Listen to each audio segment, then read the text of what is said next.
Bom, gente, antes de começar o vídeo, eu queria agradecer algumas pessoas. Em primeiro lugar, a minha amiga, grande amiga, conheci há pouco tempo, mas é uma pessoa que está exercendo muita influência positiva na minha vida, a Elaine Rodrigues Nunes de Souza.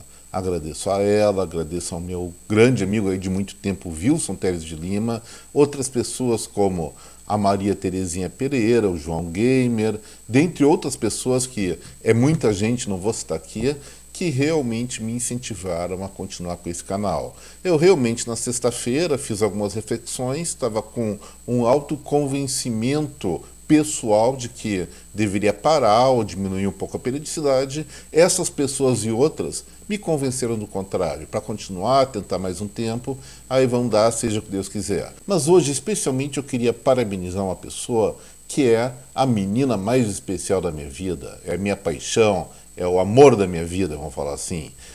Há 15 anos e 9 meses exatamente, eu estava chegando de um trabalho em Rondônia, morava em Brasília naquela época, e recebi um telefonema, não era um telefonema, uma ligação de Skype, que já era bem dominante naquela época, com aquela conversa, uma pessoa me dizendo do outro lado da linha, temos que ter uma conversa séria. E aí, só com aquela afirmação, eu fiz uma grande festa, fiquei muito feliz e já perguntei quando é que nasce e vai ser menina. E aí, há exatamente 15 anos, no dia 17 de abril, nasceu a minha filhotinha, a Nicole Gonçalves Dias Starosta. Eu vou pela primeira vez, não sou de fazer isso, mas hoje, já que ela está fazendo 15 anos, uma data muito significativa, eu vou compartilhar a foto dela com todos vocês.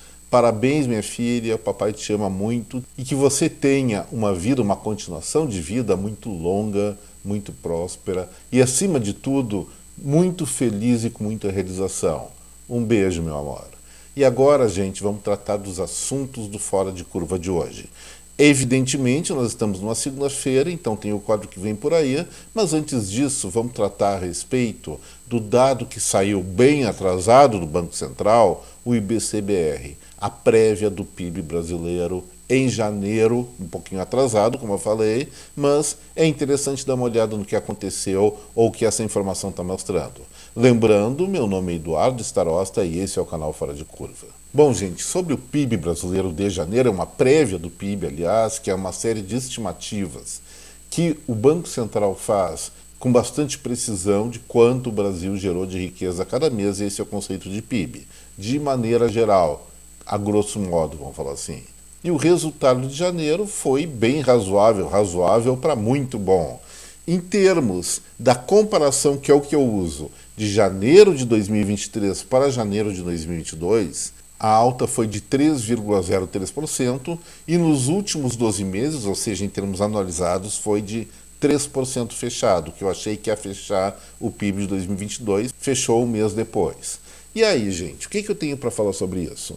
Algumas coisas. Em primeiro lugar, se vocês derem uma olhada nos jornais, na grande imprensa, por assim dizer, eles não vão falar desses números. Eles vão falar que o PIB brasileiro recuou 1,3% no trimestre imóvel, como eles falam, correspondente a novembro, dezembro e janeiro aí de 2023, frente a agosto, setembro e outubro de 2022. Eu já falei que essa é uma medida inadequada, mesmo eles falando com a tal de dessazonalização. Aí eu repito, os dados econômicos, especialmente de produção de cada mês, ainda estão muito deturpados em função da questão do fica em casa na pandemia e da posterior recuperação. Isso aí só vai começar a normalizar exatamente agora, em 2023, mas a base comparativa do mês imediatamente anterior, ela é deturpada sim. Eu prefiro, como eu sempre digo, trabalhar, mesmo que também haja algum tipo de distorção, com o mesmo mês do ano anterior. E nesse caso, como eu falei, em termos mês de janeiro de 2023, janeiro de 2022, uma alta de 3,03% e nos últimos 12 meses, a alta de 3%. Ou seja, o Brasil estava numa dinâmica econômica positiva, pena que isso não deve durar nos próximos meses. E aí vem a advertência. Primeiro desconto que eu tenho que dar, os dados referentes à produção industrial de serviços e das vendas do comércio foram ajustados no início desse ano por conta de uma nova metodologia do IBGE. Eu achei algumas coisas estranhas no âmbito do comércio que eu avaliei mais profundamente. Essa semana, provavelmente, nós vamos ver no quadro que vem por aí, vai sair a informação da indústria referente a fevereiro, e aí eu vou fazer uma análise mais pormenorizada das fábricas, dos segmentos ou dos gêneros industriais brasileiros, para ver se não há algum tipo de descompensação entre ponderadores ao que eu me referi na semana passada. Mas mesmo assim, vamos considerar que tudo é verdade, está tudo ok. Nós temos indicadores muito fortes, muito contundentes, que mostram que a intensidade da atividade econômica no Brasil nos primeiros meses do ano, especialmente fevereiro e março, estão muito aquém do que seria o ideal. Quais são os dados que eu estou analisando para dizer isso? Em primeiro lugar, emprego. A empregabilidade brasileira, depois das demissões em massa de temporários em dezembro, deveria se recuperar muito mais rapidamente em janeiro e fevereiro. Isso não aconteceu. Nós estamos, sim, num patamar de empregabilidade superior ao primeiro bimestre do ano passado, mas isso não deve durar muito tempo, até porque, pegando o dado do IBGE de novo, a taxa de desemprego vem crescendo de maneira muito acelerada no país. E, em segundo lugar, eu coloco um fenômeno que vem acontecendo no setor financeiro, no qual as empresas, chamadas pessoas jurídicas, estão pegando menos dinheiro no mercado, normalmente para capital de giro e alguma coisa para investimento. Se elas estão pegando menor quantidade de recursos financeiros para financiar suas atividades, isso significa que elas intencionam produzir menos e vender menos no futuro, e isso é evidentemente um indicador antecedente de queda da atividade econômica. Mas vamos ver, gente, janeiro está muito longe, ainda tem muita influência de 2022, então é muito cedo para dizer mais coisas. Vamos aguardar mais informações até no decorrer dessa segunda quinzena de abril para ver se nós temos expectativas um pouco melhores. Mas eu vou dizer para vocês, essa dinâmica de aumentar impostos, de aumentar também a intervenção da economia por parte do governo, além de outras questões burocráticas aí, não são um sinal nada bom para o futuro das atividades produtivas no Brasil. Espero, de novo, faço um apelo que os membros do governo federal se sensibilizem e reconheçam que estão levando o país para um caminho que não vai dar em boa coisa. Lamentavelmente, espero estar errado, mas se eu estou falando para vocês é porque eu acho que estou certo. Vão aguardar mais algumas semanas ou meses e vai se confirmar, muito provavelmente, uma desaceleração forte ou até uma queda da atividade econômica brasileira. Bom, agora iniciando o quadro que vem por aí, na terça-feira a informação vai vir lá dos Estados Unidos e é essencial para quem tem interesse no mercado imobiliário e seus insumos como a madeira. Vai fechar o indicador de licenças de construção em março. Vamos relembrar que existia uma previsão nesse sentido de uma queda de 2% dessas construções de casas novas e o resultado efetivo naquele mês foi uma alta de 9,8%. Agora tem uma previsão também dos analistas norte-americanos de queda desse tipo de licença, construção de casas novas. Mas, se houve uma reversão de tendência meio que súbita em fevereiro, eu não vejo motivos para que isso não aconteça ou não fique perto da estabilidade em março. Na terça-feira, ou seja, amanhã, nós vamos descobrir o que está acontecendo. E mercado imobiliário é fundamental e indica como está a dinâmica de um dos setores mais importantes nos Estados Unidos, em qualquer país do mundo, e se continuar crescendo, se confirmar uma expectativa de crescimento para março, isso aí pode estar nos dizendo que nesse segmento a crise norte-americana está passando e a economia daquele país deve voltar a crescer de uma maneira mais intensa nos próximos meses, e isso é muito bom para o mundo, isso é muito bom para o Brasil, porque a maior economia do mundo efetivamente influencia todo o resto do planeta. Na quarta-feira, o IBGE vai divulgar a produção industrial de fevereiro. Vamos lembrar que na semana passada divulgou dados atrasados do comércio e dos serviços referente a janeiro. Agora eles devem estar correndo atrás do atraso e já para a indústria vão divulgar as informações, como eu falei, de fevereiro. A previsão que existe no mercado, nos analistas de plantão, é uma alta de 0,1%. Para mim, o dado em si é uma grande incógnita, deve ser um crescimento muito pequeno ou uma queda também não superior a 0,5%.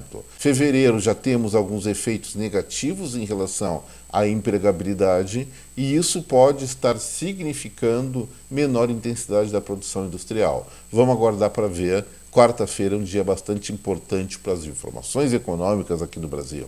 E na quinta-feira vamos sair do Brasil, vamos lá para a Europa, para a zona do euro, como se fala, ver como é que está a confiança do consumidor.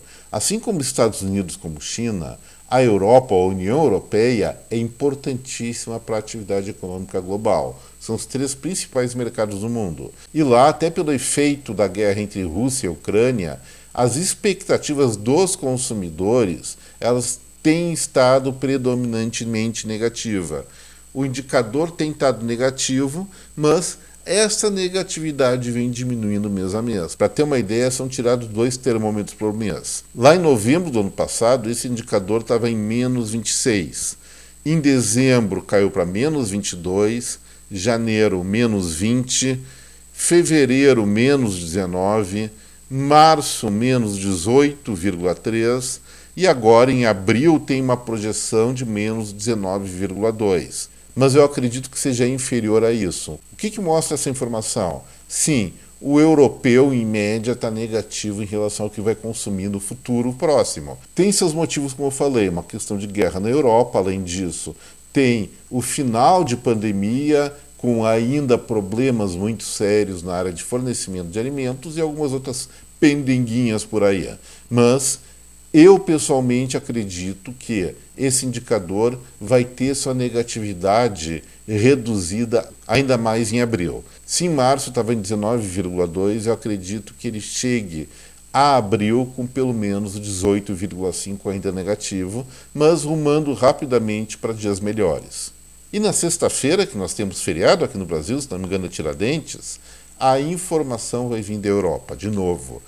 Vai ser divulgado para a zona do euro o índice de atividades dos gerentes de compra, o chamado PMI composto, envolve indústria e serviços. Em relação a esse indicador, como eu já comentei algumas vezes, já expliquei, trata-se de uma sondagem feita com os gerentes de compras das empresas europeias, perguntando a respeito das expectativas deles se vão aumentar ou diminuir suas encomendas. Nesse caso, acima de 50 é positivo, abaixo de 50 é negativo.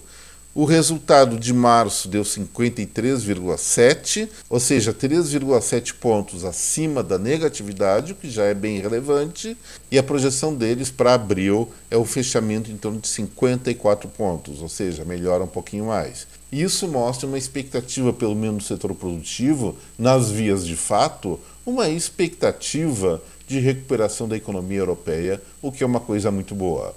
Em resumo, gente, aquela previsão que ocorreu no final do ano passado até janeiro desse ano, feita pela FMI e pelo Banco Mundial, que a economia global em 2023 ia patinar, eu acho que não está se tornando muito verdadeira, não. Vamos lembrar, China está revigorando o seu setor produtivo depois do forte isolamento social que ocorreu em 2022 para combater a Covid, não conseguiu.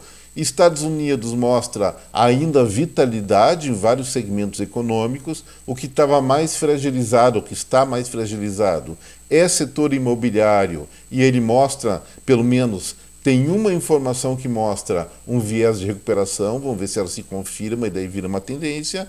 E na Europa, os gerentes de compra, que entendem muito mais de consumo do que o próprio consumidor, porque eles mais ou menos têm monitorado o que vai ser vendido nos meses seguintes, está sim aumentando o seu grau de otimismo. Então vão aguardar por melhores notícias nessa semana, que se configurem melhores notícias, essas previsões, e que isso evidentemente se propague para o ano inteiro. Quanto ao nosso Brasil, o que dá para falar? Nós temos indicativos bastante contundentes, bastante reveladores, tanto na área do emprego como na área do crédito, que as coisas não andam muito bem. É em função de medidas de decisões humanas, governamentais, no campo da política econômica. De novo, a recomendação: revisem esse pensamento atrasado e que não funciona nos dias de hoje. Não funcionam na segunda década do século XXI. E vamos fazer uma economia moderna, como eu sempre digo, a esquerda tem todo o direito, tem toda a propriedade de ser esquerda, mas vamos parar com a besteira de interferir nos processos produtivos. Interfiram sim na destinação orçamentária, não como a arrecadação de impostos, como a atividade econômica vai ser gerada, porque sempre, em qualquer lugar do mundo, quem tentou fazer isso provocou grandes, enormes desastres humanitários e, pessoalmente, eu não quero isso para o nosso país.